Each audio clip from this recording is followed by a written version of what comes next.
Hey, this is Mark from Casting Crowns, and you're listening to Dispatch Radio. All right, with me on the phone is Connie Wetzell. She is the author of a new book called The You Plan, A Christian Woman's Guide for a Happy, Healthy Life After Divorce. She's also the author of Live, Laugh, and Love Again, a book that's very popular. Many folks I know have read that as well. How are you doing, Connie? I'm doing great this morning. Thank you for having me. Absolutely. It's fantastic and such a great book. We got an early copy. We're able to do a review on our website. People will link to that. And tell us a little bit of the backstory of what drove you to put together the You Plan. Well, the first book that Michelle Bortez and I wrote called Live, Laugh, Love Again was a book about going through the stages of grief when you're going through a divorce. And now it was 10 years later. Both of us have very different lifestyles. She's remarried and still has children at home. And I have remained single over the last 10 years, and my children are grown and gone. And so both of our lives are completely different in different ways, but we've learned a lot over these last 10 years. And we wanted to impart some of the wisdom that we've learned just by going through the hard knocks of life and just kind of help women devise a plan about getting their life back on track that not only has to do with dating and remarrying and the love part of that, but the rest of the part of that, things that have to do with friends, things that have to do with money, things that have to do with career, managing your kids, respecting yourself, and, having a well-rounded life. I think what's great about the perspective that the book really conveys with Michelle's testimonies and then a testimony from you and then kind of a back and forth throughout the entire book is that, as you mentioned, neither one of you are on the same journey. So whether you're recently divorced or you've been divorced for a while or you're being told or you're being pressured that you have to get remarried or you got remarried right away, the book can still apply because both you and Michelle are sharing stories on both sides of the fence, right? On both sides of the fence. And, you don't even have to have been married. Maybe you're a widow. Maybe you're just in the dating scene and you've never been married. It really, I think any woman in any walk of life at any age could glean something from this book. Yeah, it deals with so many topics. You touched on some, talked about there's online dating, sex, money, just friendship. I mean, I think that was a very powerful thing for me was, reading. Well, let me back up and say, because I was divorced, and one of the hardest things was, a divide of friends that you had, of the couple, friends that you had before the couple, and just all of your world is turned upside down. It's not just the divorce that you're going through, right? It's also your entire social structure. Well, yeah, but when you go through a divorce, every single thing in your life changes. Nothing remains the same. Maybe you decide to live in the same house, but even if you decide to live in the same house, it's different because he or she is not there anymore. And when you divorce your spouse, it's not only them, but it's their family. You're not seeing their family anymore. And the whole dynamic of your life changes when you go through a divorce. And yeah, the friend part is huge because you need to still have community and build community. And I find that for men, that's a little harder to do than for women. Guys, don't typically reach out as much. But boys, that group of great men and accountability people in your life, it's really, really important to have that during that time. We're talking to Connie Wetzell about her new book, The You Plan, that she co-authored about post-divorce lifestyles and changes that happen in your life. And Connie, the one thing I'm going to read to you, I found our folks found an interview that you had done, and read the quote, because to me this is really a testimony to how much you can relate to your readers and people out there. You had said, "My children were 20 and 30 at the time, and when I went through divorce, empty nest, a milestone birthday, and menopause all at the same time." There is really nothing off the table at that point, folks. She stepped in front of the train, had a little bit of everything, and talk about turmoil. I mean, if that doesn't drive you to your knees, I don't know what does.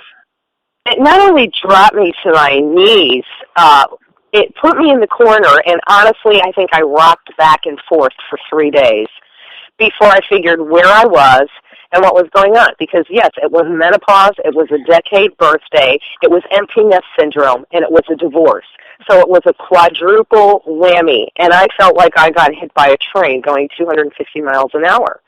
And after I rocked back and forth for 3 days and sobbed in a corner, I just felt like the Lord said, okay, cool, you're doing this, but you're not alone. It's time to get up, brush yourself off, and let's figure out where you are. Let's figure out where you are and how we're going to get through this. And that is the hard step. Wow, yeah. Man, was it ever. It was a 9/11. For me, it really was the 911 of my life, because everything changed. And, going through the last 10 years, believe me, I've been in 2 serious relationships since that time. I've walked in enough potholes where I've scabbed myself up a bazillion times, and I think I finally learned a little bit of something about relationships. And yes, I'm single, and I'm at peace with that, but it's not my choice. It's not my preference. I'm an Italian, passionate person, a people person, who I feel God has wired to be in a relationship. For some reason, it hasn't happened for me yet, and if I have to do this the rest of my life, I can, but it's not my preference. But there's way more to a well-rounded life than who are you dating or who are you married to.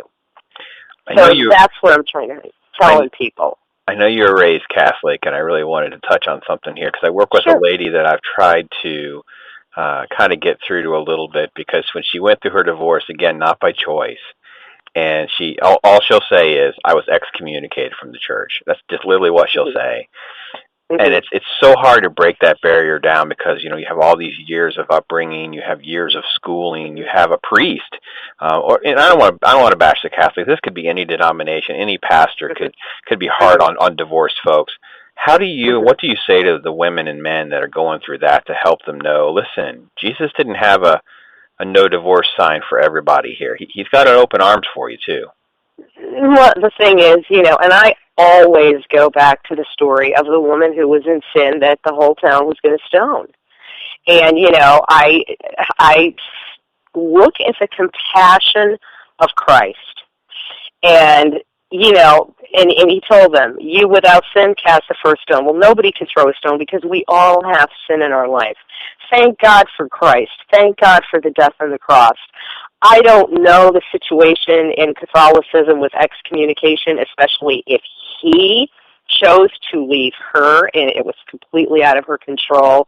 I don't know what happens with that. But I know that we have a loving, forgiving God who gives us beauty for ashes, who works all things together for good to those who love him and are called according to his purpose, who gives us that second chance. He's a God of second chances over and over again. And, if you have asked God to forgive you and to show you, where maybe you have gone wrong and how to make you more like him, you know what? It's all good. You're fine. And find another church. Find another church who will accept you and take you in. I don't buy any of that stuff, and I don't think any of it is true. So there's hope and forgiveness and love and second chances for everybody that wants to, repent and get it together. Definitely. Yeah, and then obviously is the key about repenting and trying to get it together. Let me move to single moms, because I think obviously the biggest travesty in our society right now is the degradation of the family and families being torn apart, children out of wedlock, and all of this. Talk about how the book can really help the single mom that's really struggling to kind of get it together. Well, and of course, Michelle was that single mom who had 4 kids at home during that time. I did not. But I've been around a lot of women that juggle this. They juggle a career, they juggle children on their own, and then they juggle visits. And sometimes it's really hard because they have to juggle a visit with, their ex who's in a relationship with another woman that the mother doesn't want their kids to be right. I mean, it can be a very, very touchy situation. Again, I would just say, have a good friend base, be involved in a church, have a good relationship with your women's minister, that you can be able to talk to her and just to really, really stay close to God and have as balanced of a life as possible. You can't be taking care of your kids 24/7. You have to have a little you time. You have to have time for this, time for that, time for rest, time for taking care of yourself. And honestly, if mom is not happy and if mom is not taking care of herself, the kids are going to be miserable. And the best advice I could give is to try to do not bash dad in front of the kids. Do not ever talk against your spouse, your former spouse. You may want to, but you need to have somebody else, a confidant, a therapist, somebody, a good friend that you can just, unload on, but don't ever unload anything about your spouse to your children because he is part of who they are. And when you bash him, you bash them. So I would just say, do nice things for yourself, stay involved in a church, get a good women's pastor, make counseling, make yourself a priority, because when you're happy and you're healthy, your kids are too. We're talking about the U Plan. It's a Christian woman's guide for a happy, healthy life after divorce. It's going to be available in January 2014. We're talking to Connie Wetzell, breaking some of this down. And I really want to wrap up here by touching on your boldness. You really didn't leave anything unscathed. There's no rocks unturned in this book. Obviously, sex and dating is the most challenging thing for anyone. When you can dust yourself off enough and you feel like you can even try to step back out into the world and be vulnerable again to another person. What is the first step you think people really need to make that the world is definitely not telling them? Well, I think that a lot of people are too trusting. If they sound like they're a great guy, or if everything sounds really good, it's like they're willing right away to turn their heart over. I say, wait. Let a person show you who they are, not by what they say, but by what they do. How do they live in the day-to-day? What kind of things do they do? Just give the relationship time. And a lot of times, believers don't want to do that. They want to rush into marriage because they don't want to have sex outside of marriage. So they're like, well, we better get married. We better get married so we can have sex. Well, think about it. If you're going to fall off the wagon, is it better to fall off the wagon and have sex, or is it better to fall off the wagon and then marry the guy and find out he's a loony bird and then you got to go through a divorce again? Yeah. So I'm not saying either one is good. If you can do it according to the book, according to God's plan, that's the best thing. That's why it's there. But honestly, when we go through a divorce, we are so wounded emotionally that the decisions we make a lot of times are based purely on emotion, and we haven't engaged our brain. So get the help, get the therapy, spend time with God, and when you get into another relationship, walk slow. Make sure the I's are dotted, the T's are crossed, and watch the way he lives his life. And no, don't look for perfection, because it doesn't exist. But know what your red flags are. And if one of those red flags pop up, adios. It's time to bail. If it's a red flag, if he parts his hair on the right side, but you'd rather him part it on the left, that's not a red flag. But that's OCD. Right.